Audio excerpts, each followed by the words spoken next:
दोस्तों, अभी अभी एक बहुत बड़ी खबर निकल के सामने आ रही है मुसलमानों के लिए। जी हां दोस्तों, अल्लाह का कहर ऐसा नाजिल हुआ है एक ऐसे शख्स के ऊपर जिसने हालिया ही दिनों के अंदर कुरान मजीद की शान में बड़ी बड़ी गुस्ताखियां की थीं। कुरान मजीद को कई मर्तबा शहीद किया था। इसीलिए दोस्तों, पहले भी यह बात लोगों के द्वारा कही गई थी कि इस पर जब अल्लाह का कहर नाजिल होगा तो यह कुछ नहीं कर पाएगा। जी हां दोस्तों, खबर यह निकल के सामने आई है जिसको सुनने के बाद अल्लाह की जात पर आपका यकीन और बढ़ जाएगा। जी हां दोस्तों, हम जानते हैं कि अल्लाह ताला ने कुरान मजीद को हमारे प्यारे आका, नबियों के इमाम, कुल मलिको मुख्तार हजरत मोहम्मद मुस्तफ़ा सल्लल्लाहु अलैहि वसल्लम की जात पर नाजिल फरमाया। और यह एक आसमानी किताब है। जिस तरह से तौरात, इंजील और जबूर आसमानी किताब हैं, उसी तरह से यह भी एक आसमानी किताब है और इसकी बराबरी कोई नहीं कर सकता। अल्लाह ताला ने पहले ही वाजे कर दिया कि उन तीनों ही किताबों के अंदर जो कि पहले ही उतर चुकी हैं, उनमें तब्दीलियां आ गईं, लेकिन कुरान में कयामत तक कोई भी तब्दीली नहीं आ सकती। यह अल्लाह की कुदरत का एक बहुत बड़ा करिश्मा है। इसीलिए दोस्तों, बहुत से लोगों ने कुरान मजीद को बदलने की भी कोशिश की, लेकिन दोस्तों वह भूल गए कि अल्लाह ताला इसकी हिफाजत खुद फरमा रहा है। वह बात अलग है कि जब लोग किसी चीज का मुकाबला नहीं कर पाते हैं तो वह ऐसी गुस्ताखियों पर उतर आते हैं जिसकी वजह से उनको बाद में यकीनन अजाब का मजा चखना पड़ता है। ऐसे में दोस्तों, आपको बता दें कि जिस शख्स के हवाले से हम बात कर रहे हैं, उस शख्स के बारे में आपने पहले भी कई मर्तबा सुना होगा। जी हां दोस्तों, सलमान मोविका। यह वह शख्स है जिसने कई मर्तबा कुरान मजीद को शहीद किया, कुरान मजीद की बेहुरमती की और कुरान मजीद को जलाया। लोग उसे कह रहे थे कि तुम ऐसा मत करो, तुम पर अल्लाह का कहर नाजिल होगा, अल्लाह का अजाब नाजिल होगा और ऐसा अजाब नाजिल होगा कि तुम दुनिया में भी जलीलो खार हो जाओगे और आखिर तभी तुम्हारी खराब हो जाएगी। इसलिए वक्त रहते तौबा कर लो। लेकिन दोस्तों, यह शख्स बाज आने को तैयार नहीं था। शायद इसे इस्लाम से बड़ी नफरत थी। लेकिन दोस्तों, सच है कि जिसने भी इस्लाम को दबाने की कोशिश की है, इस्लाम को मिटाने की कोशिश की है, वह जलीलो खार जरूर हुआ है। उसको यकीनन दुनिया में भी जिल्लत मिली है और उसकी आखिरत भी खराब हुई है। ऐसे में दोस्तों, खबर जो निकल के सामने आ रही है वह यह आ रही है कि इस शख्स के ऊपर अदालत में केस चल रहे थे, लेकिन अभी अचानक बताया जा रहा है कि इसको किसी ने शूट कर दिया। यानी दोस्तों, इस शख्स की मौके पर ही मौत वाक़े हो चुकी है, जो कि एक बहुत बड़ी हिला देने वाली खबर निकल के सामने आई है। लोगों का यह कहना है कि इसने अल्लाह के कलाम पाक की बेहुरमती की है, इसीलिए इस पर यह कहर नाजिल हुआ। अब इसकी दुनिया तो खराब हुई ही थी, लेकिन अब इसकी आखिरत भी खराब हो चुकी है और ये अब हमेशा हमेशा के लिए जहन्नुम के अजाब का मजा चखेगा। प्यारे दोस्तों, ऐसे वक्त में कुछ लोगों का यह कहना है कि हरगिज ऐसा नहीं करना चाहिए था, कोर्ट इसको सजा दे देता। लेकिन दोस्तों, जो होना था वह तो अब हो चुका है। बहरहाल, इससे अब उन लोगों को सबक जरूर मिलेगा जो अक्सर बेशतर कुरान मजीद की शान में गुस्ताखियां करते रहते हैं, कुरान मजीद को शहीद करते रहते हैं। दोस्तों, कुरान मजीद कोई मामूली किताब नहीं है। यह वह किताब है जिसे दुनिया में सबसे ज्यादा पढ़ा जाता है और यह एक अल्लाह का कलाम है। और सच्चाई तो यह है कि बड़े बड़े साइंटिस्ट जो हैं वह कुरान मजीद को ही पढ़ करके बहुत सारी रिसर्च में कामयाबी हासिल करते हैं। बहुत सी चीजों के बारे में मालूमात अगर उन्हें कहीं नहीं मिलती तो वह कुरान मजीद को पढ़ते हैं। तो कुल मिलाकर गैर मुस्लिम भी कुरान मजीद को पढ़ते हैं। और दोस्तों, यह सच है कि जो सच्ची किताब हो, जो कि अल्लाह का कलाम हो, उससे इब्लीस को जरूर तकलीफ होती है। और यकीनन ऐसे लोग जिन्हें कुरान मजीद की शान का पता नहीं और कुरान मजीद की बेहुरमती करते हैं, ऐसे में वह इब्लीस के खानदान से ही आने वाले लोग हैं। यही बात तमाम ही लोगों का कहना है। दोस्तों, यह अल्लाह का कहर है या आपको कुछ और लगता है, वह जरूर हमें बताइएगा। लेकिन इतना जरूर कहना चाहूंगा, कहीं ना कहीं यह बड़े अफसोस का मुकाम भी है कि जहां दुनिया वाले कुरान मजीद को बड़ी मोहब्बत के साथ पढ़ रहे हैं और कुरान मजीद पर ईमान ला रहे हैं, वहीं आज के मुसलमान, अगर हम बात करें, सबकी तो बात नहीं कर सकते, लेकिन बहुत ऐसे मुसलमान जरूर हैं जो कि साल में एक मर्तबा या कहें तो रमजान के मुबारक महीने में ही कुरान मजीद को खोल कर पढ़ते हैं, या यूं कहें कि बहुत से ऐसे लोग हैं जो कि कुरान मजीद को सिर्फ और सिर्फ ताकों में रख देते हैं और उनको पढ़ते नहीं। दोस्तों, यह आज हमारा हाल है। यही वजह है कि आज हम पर अल्लाह का कहर नाजिल हो रहा है, क्योंकि हम कुरान मजीद को घरों में तो रखते हैं लेकिन उसको पढ़ते नहीं। तो यकीनन इसमें भी आप गुनाहगार हो रहे हैं। इसीलिए दोस्तों, आप लोगों से बस गुजारिश यही है कि अल्लाह की तरफ लौट आओ, क्योंकि यही एक सच है, क्योंकि दुनिया की जिंदगी बहुत छोटी सी है। देखिए, ये वही शख्स था जो कि कुरान मजीद को शहीद कर रहा था, इस्लाम को बदनाम करने की कोशिश कर रहा था। लेकिन दोस्तों, नूरे हक शम्मे इलाही को बुझा सकता है कौन? जिसका हामी हो खुदा, उसको मिटा सकता है कौन? फानूस बन के जिसकी हिफाजत हवा करे, वो शम्मा क्या बुझे जिसे रोशन खुदा करे। अल्लाह ताला कुरान मजीद की हिफाजत फरमा रहा था और यह सोचता था कि कुरान मजीद को मिटा देगा, कुरान मजीद को खत्म कर देगा और ऐसा करके इस्लाम मिट जाएगा। लेकिन यह लोग भूल जाते हैं कि कुरान मजीद को मिटाना नामुमकिन है, क्योंकि दोस्तों, हर हाफिज कुरान के दिल में कुरान बसा है। तुम कुरान मजीद को मिटा सकते हो, लेकिन जो कुरान मजीद मुस्लिमों के सीनों में महफूज है, उसे कैसे मिटाओगे? और इसीलिए तो कहा जाता है कि कयामत तक कुरान मजीद मिट नहीं सकता। प्यारे दोस्तों, यह वही शख्स था जो सोच रहा था कि मैं ऐसा करूंगा तो इस्लाम मिट जाएगा और यह फेमस हो जाएगा। लेकिन आज देख लीजिए इसकी क्या हालत हुई है। यानी दोस्तों, इसने दुनिया में भी जिल्लत हासिल की और इसने हमेशा हमेशा के लिए अपनी आखिरत को खराब कर लिया। और अब दोस्तों, यह हमेशा हमेशा के लिए जहन्नुम की आग में जलेगा। तो इसीलिए दोस्तों, अगर किसी ने कोई खता की है, अब भी वक्त है तौबा कर लीजिए। उसके बाद में अफसोस के अलावा कुछ बाकी ना रहेगा। प्यारे दोस्तों, आपको क्या लगता है, क्या यह चीज सही हुई है या फिर गलत है? आप अपनी राय जरूर बताइएगा। दोस्तों, इस्लाम को मिटाने और कुरान पाक को खत्म करने की कोशिश आज से नहीं, बल्कि तब से ही हो रही है जब से दीन इस्लाम इस दुनिया में आया है। मगर यह लोग इस बात को भूल जाते हैं कि कुरान पाक अल्लाह का कलाम है, यानी कि कुरान पाक अल्लाह की किताब है और अल्लाह ताला ने खुद ही कुरान पाक में इसकी हिफाजत का जिम्मा लिया है। दोस्तों, हमें सोशल मीडिया पर आए दिन ऐसे बहुत से वाक्य देखने और सुनने को मिलते हैं जिसमें कुरान पाक की बेहुरमती की जा रही होती है, लेकिन फिर बाद में अल्लाह की कुदरत से ऐसे लोगों का इबरतनाक अंजाम होकर रह जाता है। आज हम आपको एक ऐसा ही सच्चा और रियल वाक्य बताने वाले हैं जिसमें कुरान पाक की खुली बेअदबी की गई और अल्लाह पाक को ललकारा गया, लेकिन बाद में अल्लाह की कुदरत से उन लोगों का ऐसा हश्र हुआ, ऐसा इबरतनाक अंजाम हुआ कि जिसे देखकर दुनिया की रूह कांप गई। और आज तक उन लोगों की लाश तक नहीं मिली है, यानी कि आज तक उन लोगों की बॉडी का किसी को पता नहीं चल सका है कि आखिर उन लोगों की लाश गई कहां।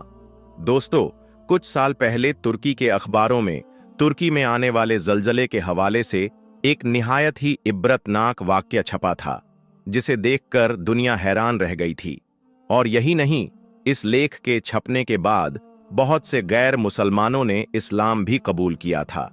इस लेख में लिखा गया था कि तुर्की के बहरिया में समुद्र के किनारे पर एक शराबी अड्डा था। एक बार वहां पर कुछ शराबी लोगों ने एक डांस पार्टी रखी। उसमें काफी सारे लोगों को इकट्ठा किया गया। उस डांस पार्टी में नाचने और गाना गाने वाली लड़कियों की बहुत बड़ी तादाद ने शिरकत की, यानी कि बहुत सी लड़कियों को नाचने के लिए बुलाया गया और शराबों और कबाबों की खूब महफिलें सजाई गईं। इस पार्टी में इजराइल से खास तौर पर यहूदी लड़कियों को नाचने और गाने के लिए बुलाया गया, जो बेइंतहा बेहया थीं और बेहुदा नाच गाना करती थीं। और यही नहीं, इस डांस पार्टी में 30 से भी ज्यादा तुर्की जनरल भी मौजूद थे। इस लेख में लिखा गया कि जब यह डांस पार्टी उरूज पर थी, यानी जब सारे लोग नाचने और गाने में मशगूल थे, तब एक तुर्की जनरल ने अपने कप्तान के जरिए से कुरान पाक को मंगवाया और उसको पढ़ने के बारे में कहने लगा। यह सुनकर फिर उस कप्तान ने कुरान पाक को पढ़ना शुरू कर दिया। इसके बाद वह जनरल इसका मतलब भी पूछने लगा, तो इस पर उस कप्तान ने ला इल्मी का इजहार कर दिया। यानी कि वह कैप्टन कहने लगा कि मुझे इसके मतलब के बारे में कुछ मालूम नहीं है, लेकिन हां, मुझे इस बात के बारे में जरूर मालूम है कि इस कुरान पाक में अल्लाह ने एक जगह पर इरशाद फरमाया है कि बेशक कुरान को हमने ही नाजिल किया है और बेशक हम ही इसकी हिफाजत करने वाले हैं। इतना सुनते ही वह जनरल गुस्से से लाल हो गया और उसने फौरन ही कप्तान के हाथों से कुरान पाक को छीन लिया और उसको फाड़ दिया और फिर उन नाचने गाने वाले यहूदी लड़कियों और तुर्की लड़कियों के पैरों के नीचे फेंक दिया। और फिर चिल्लाकर वह जनरल कहने लगा कि इस कुरान को नाजिल करने वाला कहां पर है, जिसने यह कहा है कि हम ही इसकी हिफाजत करेंगे। अब वह कहां पर है? कहां है इस कुरान को आसमान से उतारने वाला? देखो आज हमने इस कुरान के साथ में क्या किया है। अब दोस्तों, इधर उस जनरल का इतना कहना था, इसी दौरान वहां पर एक निहायत ही खौफनाक वाकया पेश आया। कहा जाता है कि उसी वक्त अचानक से एक खौफनाक रोशनी नजर आई।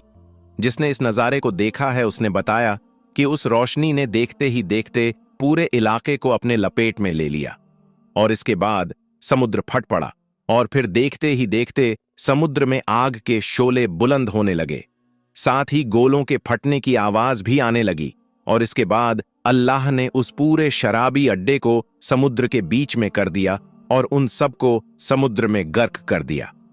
मगर दोस्तों, यहां पर अजीब बात यह हुई कि इस डांस पार्टी में शरीक होने वाले इजरायली फौजियों और उनकी बेहया लड़कियों की लाशों का आज तक कुछ भी पता नहीं चल सका है। यानी कि आज तक इस बात का पता नहीं लग पाया है कि आखिर उन सब की लाशें गई कहां पर हैं। तमाम कोशिशों के बावजूद भी अब तक लाशों को समुद्र से बाहर नहीं निकाला जा सका है। ऐसा इन लोगों के साथ में क्यों हुआ? क्योंकि कुरान पाक की बेहुरमती करके इन लोगों ने अल्लाह ताला की गैरत को ललकारा था, इसलिए अल्लाह ताला ने फौरन ही उनका इंतकाम ले लिया और इन लोगों को रहती दुनिया के लिए इबरत का निशान बनाकर छोड़ दिया। दोस्तों, इस वाक्य को सुनने के बाद मुझे अल्लाह ताला का वह वादा याद आ गया जिसमें अल्लाह ताला ने खुद इरशाद फरमाया है कि बेशक कुरान को हमने ही नाजिल किया है और बेशक हम ही कुरान की हिफाजत करने वाले हैं। अगर आपको भी अल्लाह के इस वादे पर पूरा भरोसा है तो कुरान पाक की मोहब्बत में इस वीडियो को दिल से एक लाइक जरूर कर दें। चलिए दोस्तों, अब आपको कुरान पाक का एक और वाक्या बताते हैं जिसे सुनकर भी आपका दिल खुश हो जाएगा और आप अच्छी तरह से समझ जाओगे कि बेशक कुरान पाक को अल्लाह ने नाजिल किया है और अल्लाह ही कुरान करीम की हिफाजत करने वाला है। दोस्तों, अब हम आपको जो वाक्य बताने वाले हैं, यह वाक्य 1973 का बताया जा रहा है। उस वक्त रूस में कम्युनिज्म का राज था। उस वक्त रशियन हुकूमत ने घर में कुरान पाक रखने पर पाबंदी लगा दी थी। मुसलमानों के नमाज पढ़ने पर पाबंदी लगा रखी थी क्योंकि वह इस्लाम से सख्त नफरत करते थे और उनका मानना था कि इस कायनात को बनाने वाला कोई खुदा नहीं है बल्कि यह दुनिया अपने आप ही बनी है। दोस्तों, उन दिनों में एक मुस्लिम ऑफिसर था जो मास्को शहर में ट्रेनिंग के लिए चला गया। उसने वहां पर जाकर जो कुछ देखा हम उसी की जुबानी बताते हैं। वह मुस्लिम ऑफिसर कहता है कि जब मैं रूस के मास्को शहर में पहुंचा तो वह दिन जुम्मे का था, इसीलिए मैंने वहां पर अपने दोस्तों से कहा कि चलो जुम्मे की नमाज पढ़ने के लिए चलते हैं। तो यह सुनकर वह कहने लगे कि यहां की हुकूमत ने सारी मस्जिदों को बंद करवा दिया है। इस शहर में सिर्फ एक ही मस्जिद ऐसी है जो कभी कभार ही खुलती है। तो यह सुनकर मैं हैरान रह गया और सोचने लगा कि किसी देश की हुकूमत ऐसा कैसे कर सकती है। खैर, उसके बाद में मैंने उस मस्जिद के बारे में पूछा जो कभी कभी खुलती थी, तो उन्होंने मुझे उस मस्जिद का पता बता दिया। पता मालूम करने के बाद में मैं उस मस्जिद की तरफ चल पड़ा। बड़ी मुश्किल से मैं उस मस्जिद के पास पहुंच पाया। मस्जिद के पास जाकर मैंने देखा कि उस मस्जिद के दरवाजे पर तो ताला लगा हुआ था। वहां पर मौजूद लोगों से पूछने पर मालूम चला कि इस मस्जिद के बराबर में रहने वाले शख्स के पास में इसकी चाबी है। फिर मैं उस बराबर वाले शख्स के पास पहुंचा और मस्जिद खोलने के बारे में कहने लगा। मेरी बात सुनकर उस शख्स ने कहा कि मैं मस्जिद का दरवाजा तो खोल दूंगा, लेकिन अगर आपको कोई नुकसान पहुंचा तो इसके जिम्मेदार आप खुद ही होंगे। यह सुनकर मैंने कहा कि देखिए जनाब, मैं अपने देश में भी नमाज पढ़ता था और इंशाअल्लाह यहां पर भी नमाज पढ़ूंगा, चाहे इसके लिए मुझे कुछ भी क्यों ना करना पड़े। यह सुनकर उसने फिर मस्जिद का दरवाजा खोल दिया। दरवाजा खुलते ही मैं मस्जिद के अंदर दाखिल हो गया। मस्जिद के अंदर जाकर मैंने देखा कि मस्जिद के अंदर का माहौल बहुत ही गंदा था। मैंने जल्दी जल्दी मस्जिद के अंदर की सफाई की और उसके बाद में बुलंद आवाज में अजान देना शुरू कर दी। अजान की आवाज सुनकर आसपास के सारे लोग मस्जिद के पास में इकट्ठा हो गए। बच्चे, जवान, बूढ़े सब मस्जिद के दरवाजे पर आकर जमा हो गए, लेकिन डर के मारे कोई भी मस्जिद के अंदर दाखिल नहीं हुआ। बाहर खड़े वह लोग सोचने लगे कि यह कौन शख्स है जो अपनी मौत को पुकार रहा है। अब मैं मस्जिद के अंदर अकेला था, इसलिए फिर मैं जुम्मे की नमाज तो नहीं पढ़ पाया, मगर मैं जौहर की नमाज पढ़कर वापस मस्जिद से बाहर निकल गया। दोस्तों, वह ऑफिसर कहता है कि फिर जब मैं नमाज पढ़कर वहां से वापस आने लगा तो मुझे ऐसा लग रहा था जैसे मैं यहां पर कोई नमाज नहीं पढ़ी है, बल्कि कोई बहुत बड़ा जुर्म कर दिया है। वह लोग इस तरह से मुझको देखने लगे। खैर, उसके बाद में मैंने मस्जिद का दरवाजा वापस बंद किया और उस बराबर वाले शख्स को मस्जिद की चाबियां सौंपने के बाद में वापस चलने लगा। तो इतने में एक बच्चा मेरे पास आया और मुझसे अपने घर चलने की जिद करने लगा। बच्चे की मोहब्बत को देखकर मैं उसको मना नहीं कर पाया, इसलिए मैं उसके साथ में उसके घर की तरफ चल दिया। जैसे ही मैं बच्चे के घर पहुंचा तो उसके वालिदैन ने मेरा खूब अच्छी तरह से इस्तकबाल किया और मुझको खाना वगैरह भी खिलाया। फिर मैंने बातों ही बातों में उस बच्चे से पूछा कि क्या तुमको कुरान पढ़ना आता है? तो वह बच्चा कहने लगा कि हाँ, मुझे कुरान पढ़ना आता है। यह सुनकर फिर मैंने अपनी जेब से कुरान का नुस्खा निकाला और उस बच्चे के सामने उसको खोलकर कहने लगा कि जरा मुझे इसको पढ़कर सुनाओ। अब वह बच्चा कुरान की तरफ देखने लगा, फिर उसने मेरी तरफ देखा और फिर से उसने कुरान की तरफ देखा। यह देखकर मैं समझ गया था कि शायद बच्चे को यह पढ़ना नहीं आ रहा है, इसलिए फिर मैंने कुरान की एक आयत पर अपनी उंगली रखी और फिर उसको सिखाने की नीयत से कहने लगा कि देखो बच्चे, इस तरह से पढ़ो। वह ऑफिसर कहता है कि अभी मैंने एक ही आयत पढ़ी थी कि इसके आगे फिर वह बच्चा फर पढ़ने लगा और फिर कुरान को बगैर देखे ही पढ़ता चला गया। यह देखकर मैं हैरान रह गया। फिर मैंने उसके वालिद से पूछा कि हजरत, यह क्या माजरा है? तो उन्होंने मुस्कुराकर कहा कि देखो, दरअसल बात यह है कि यहां की हुकूमत ने घर में कुरान को रखने पर पाबंदी लगा रखी है। अगर किसी के घर में कुरान पाक की आयत का एक टुकड़ा भी मिल जाता है तो उसके तमाम खानदान का कत्ल कर दिया जाता है। इसी वजह से हम अपने घरों में कुरान को नहीं रख सकते हैं। यह सुनकर मैं और हैरान हुआ और पूछने लगा कि फिर इस बच्चे ने यह कुरान पढ़ना कहां से सीखा? तो उसके वालिद ने मेरी इस हैरत पर जवाब देते हुए कहा कि देखो, हमारे आसपास में ऐसे बहुत से लोग हैं जो कुरान के हाफिज हैं। बस हम अपने बच्चों को उन्हीं के पास में भेज देते हैं और वह हमारे बच्चों को कुरान अपनी जुबानी याद करवा देते हैं, और फिर एक ऐसा वक्त आता है कि हमारे बच्चे भी कुरान के हाफिज बन जाते हैं। उसके वालिद ने बताया कि हमारे यहाँ पर किसी के पास भी कुरान नहीं है, इसी वजह से हमारे बच्चे कुरान को देखकर नहीं पढ़ सकते हैं। और यही वजह थी कि जब आपने हमारे इस बच्चे के सामने कुरान को रखा तो इसको पढ़ना नहीं आया, मगर जैसे ही अपने आयत को पढ़ना शुरू किया तो यह फर पढ़ने लगा। अगर आप इसको नहीं रोकते तो यह आपको पूरा कुरान ही पढ़कर सुना देता। और सिर्फ हमारा यह बच्चा ही नहीं, बल्कि बाहर जो आपको बच्चे दिखाई दे रहे हैं उनमें से भी ज्यादातर बच्चे आपको कुरान हाफिज ही मिलेंगे। दोस्तों, वह ऑफिसर कहता है कि उसके बाद में मैं उस घर से बाहर निकला और उन बच्चों के पास पहुंच गया और उनसे कुरान सुनाने को कहने लगा। तो यह सुनकर वह बच्चे भी फर कुरान सुनाने लगे। यह देखकर फिर मैंने अपने दिल ही दिल में अल्लाह का शुक्र अदा किया और सोचने लगा कि जालिमों, तुम अल्लाह की किताब कुरान पाक को घरों में रखने पर तो पाबंदी लगा सकते हो, मगर जो कुरान हमारे सीनों में महफूज हो चुका है तुम उस पर किस तरह से पाबंदी लगाओ। दोस्तों, उस ऑफिसर ने बताया कि यह पूरा माजरा देखने के बाद में मुझे अल्लाह का वह वादा याद आ गया जिसमें अल्लाह ताला ने खुद इरशाद फरमाया है कि बेशक कुरान को हमने ही नाजिल किया है और बेशक हम ही कुरान की हिफाजत करने वाले हैं। दोस्तों, अल्लाह तबारक व तआला ने अपने नेक बंदों पर बहुत खासियत रखी है। और जो अल्लाह के नेक बंदे होते हैं वह हर हाल में रब तबारक व ताला की रस्सी को थामे रहते हैं। अपने मालिक से वह कभी भी गाफिल नहीं होते, चाहे वक्त कैसा भी हो, लेकिन अल्लाह तबारक व ताला पर उनका भरोसा हमेशा बना रहता है। प्यारे दोस्तों, आज का वीडियो जो है वह एरोप्लेन का है। आज का वीडियो जहाज का है, जिस जहाज के अंदर अल्लाह का एक ऐसा करिश्मा हुआ, जिस करिश्मे को देखने के बाद जहां सबकी आंखें फटी की फटी रह गईं, वहीं खुद दोस्तों जमीन पर आकर पायलट ने भी एक्सेप्ट कर लिया इस्लाम। प्यारे दोस्तों, आज का वाकया अभी कुछ साल पहले का वाकया है कि कैसे जहाज के अंदर एक ऐसी घटना होती है जो सबको हक्का बक्का कर देती है। जहाज के अंदर एक ऐसी घटना होती है जो सबको झकझोर कर रख देती है। होता यह है दोस्तों कि अभी लोग अपने साजो सामान के साथ जहाज में बैठे थे और अपने सफर की पूरी मुकम्मल तैयारी कर चुके थे। किसी को कहीं जाना था तो किसी को कहीं जाना था, किसी को दुबई जाना था, किसी को कतर जाना था, किसी को इंग्लैंड तो किसी को बहरीन।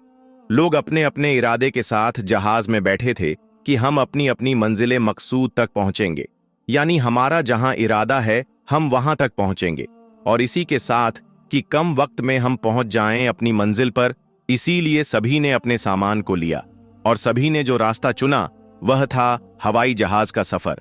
क्योंकि दोस्तों, दुनिया के जो दूसरे यातायात के साधन हैं, जो ट्रैवल के साधन हैं, उनमें से सबसे तेज अगर किसी साधन को माना जाता है तो वह है हवाई सफर। चूंकि दोस्तों देखते ही देखते हवाई सफर आपको एक मुल्क से दूसरे मुल्क और कहां से कहां पहुंचा देता है। इसी तरीके से दोस्तों एक जहाज उड़ा और जहाज अभी आसमान में ही था कि अचानक से उस जहाज के पायलट को लगा कि उनके जहाज के अंदर कुछ तकनीकी खराबी आ गई है।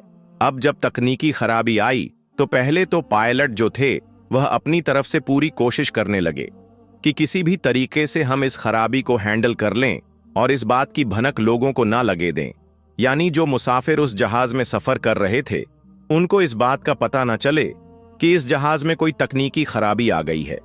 उन्होंने ने सोचा कि हम लोग ही इस चीज को मेंटेन कर लें और हो सके तो इसकी सेफली लैंडिंग भी करा दें।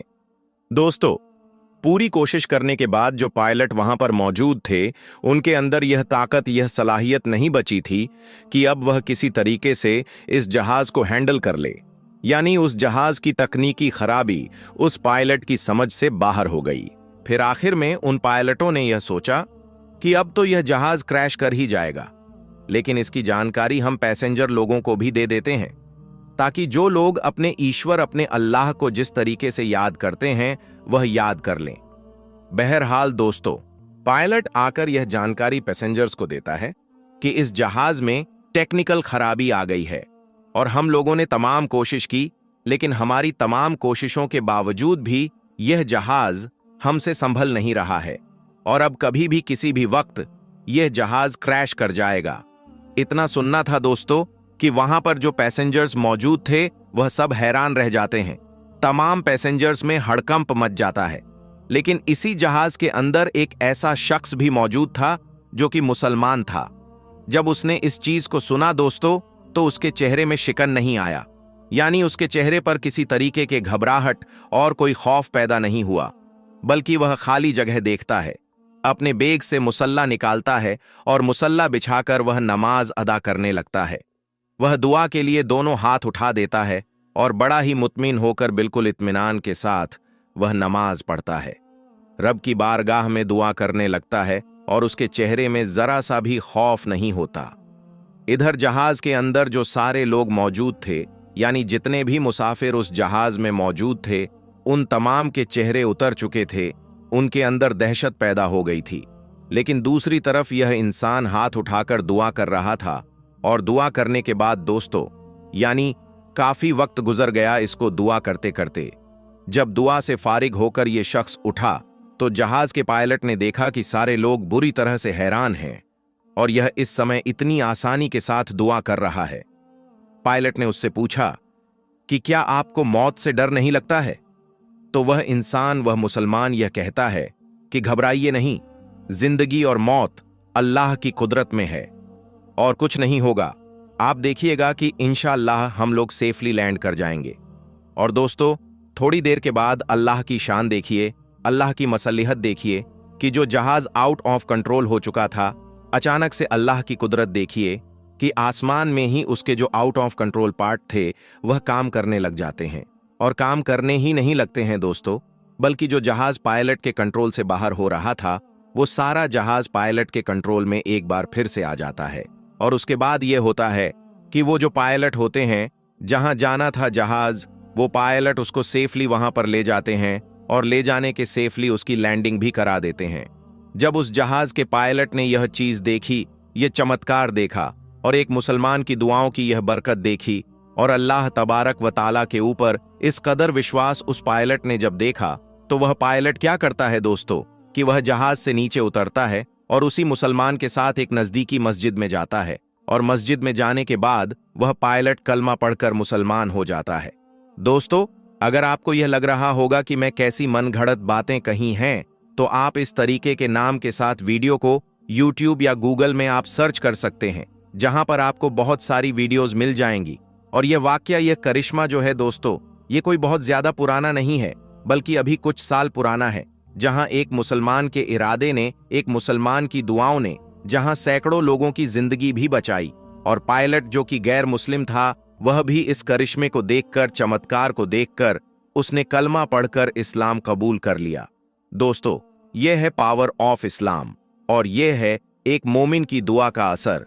अल्लाह ताला तमाम ही दुनिया में इस्लाम का बोलबाला फरमाए और हम सबको राह मुस्तकीम पर चलने की तौफीक अता फरमाए। आमीन सुम्मा आमीन।